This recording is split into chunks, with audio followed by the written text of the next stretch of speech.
Hello guys, চলে আসলাম একটা mini blog নিয়ে। তো আমার ফেসবুক পেজ অনামিকা লাইফস্টাইল আর YouTube Anamika lifestyle blog and short. তো তোমার দেখতে থাকো, অনেকদিন পর একটা ভিডিও চলে আসলো। তো আমার ভিডিও করার আর কি কোনো ইচ্ছা ছিল না। তো আমাদের বাড়ির পাশে আর কি একটা শনি মন্দির আছে। তো ওখানে আমরা এমনি মহিলারা মাঝে মধ্যে কি একদিন পুজো করি। আর এমনি এই যে সেপ্টেম্বর আর কি দুর্গাপূজার পরে আর একটা বড় করে করানো হয়। তো আমি ঘরে বসে আর কি ভিডিও করছিলাম। তো বাইরে ওয়েদারটাও খারাপ, বৃষ্টি। তো তোমাদেরকে দেখে দিলাম, টিভি দেখছিলাম আর কি।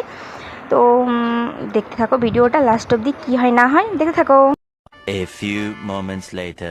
আমি সোজা স্নান করে নিয়েছি আর মা ওদিকে চাল ঝাড়ছে চেলা দিয়ে, আমাদের ভাষায় কি চেলা বলে। তো চাল ঝাড়ছে, আমিও চলে আসলাম। চলে আসার পরে আর ভিডিও করিনি। এখন এই যে ভাইকে দেখিয়ে দেবো, ভাই খাচ্ছে আর কি। মানে পূজা হয়ে গেছে এমনিতেই, শর্টকাট তো, মানে আমরা বললামই তো আমাদের পাড়ার মহিলারা করে। তো ভাই খাচ্ছে, আমি ওকে বললাম, ও খুশি হয়ে গেছে যে ভাই আজকে আমি ব্লগ করছি। ও খালি আমাকে প্রত্যেকদিন বলে, দিদি